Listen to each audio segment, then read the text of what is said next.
My name is Maria Minga, and I own Eyebrow and Beauty Bar Inc. My job is to make women feel beautiful, not only from the outside, but inside as well. When a client comes into my shop, it's my mission to make them feel beautiful. Radiant energy doesn't just come from the outside, it comes from within. It's my job as a permanent makeup artist to make my clients feel beautiful.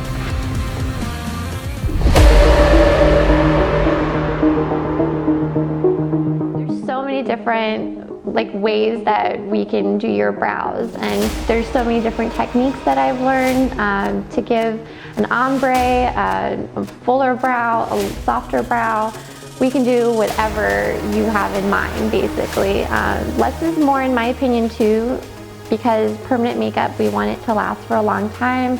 The darker your features, the darker we may go in color. And as far as how dark your brow hair is, we can always keep it a little softer if you don't want them too dark, but typically most people will end up filling them in or coming back later and wanting them to go a little darker, which is totally fine.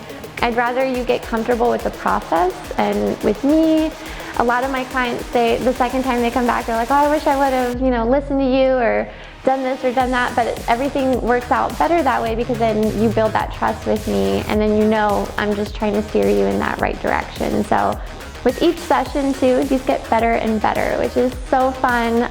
You just get more excited. You walk out of here feeling even better about yourself, like, I didn't think they could look any more perfect than they did the first time, and they typically do. And they tend to last a lot longer. This last week coming back from quarantine was amazing, just coming back into work and seeing everyone. A lot of people came in from a year ago that had touch-ups, still look amazing. I've been using Permablend's line, and I love their pigments. For the last couple of years, I've just been getting more and more familiar with them. I'm really loving the results. I can't wait to see people come back even years later. Today we are just doing my first client's brows. So we are doing microblading and shading, and we're gonna give her these beautiful new shaped brows so that she doesn't have to fill them in or worry about keeping her shape. It'll be so much easier for her to clean them up now that she'll know where to get rid of that hair and how to maintain them a little bit better. So really excited. This lidocaine is a topical numbing agent. This is a cream version of it, and this just sits topically. We're gonna put some plastic on it just to kind of help produce a little heat with your skin there. And then I'm just going to start tweezing into her shape.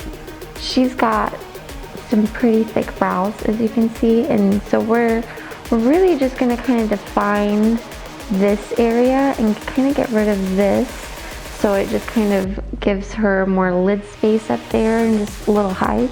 I always start at the bottom, and I like to work in layers, I would call them.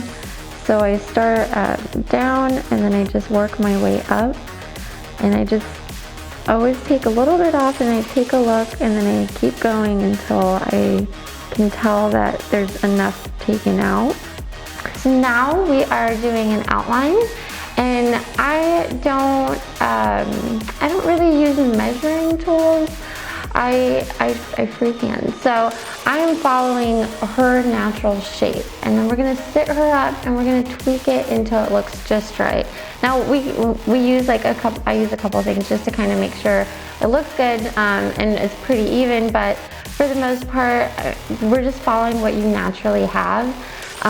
Sometimes when we go too far outside of that, trying to make them perfect, then it creates more work for you. So, you're beautiful the way you are. We just want to enhance that. So that's what we're doing. I am just lightly tapping, and for any artists out there that don't know, this just opens up little pores in the skin to allow the topical to set in right before you get started. If you look at both brows, you see this one has nothing on it, and then this one is numbered up. It turns the skin inside the outline white. It's pushing away your blood cells from the surface, So that's why it creates this kind of milky effect or looking brow. We're only going to do some front strokes, and then we're going to shade in the rest. She has stretchier skin, and so she does tan.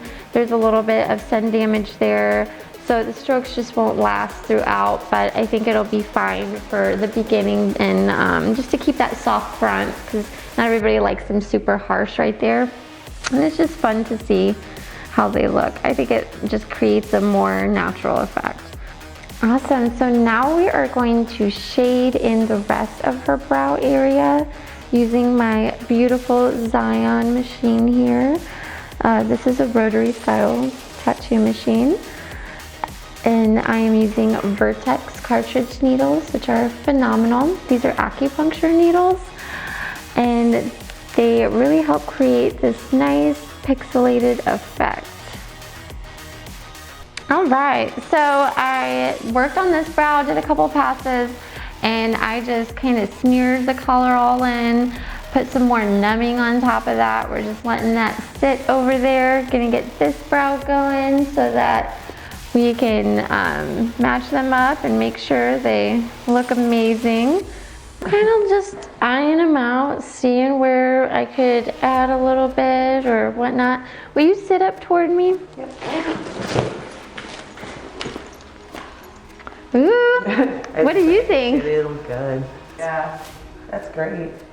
Yeah, they do. They look really good. Yay! And here we have the before and after on Misty. I think it turned out amazing. We followed her natural brow shape. We didn't take too much hair off so that she would have less maintenance. And they really framed her face very well. Coming up on the next episode, I'm super excited to be showing you guys a lip procedure. If you haven't already, please like my page and subscribe on one of the links below.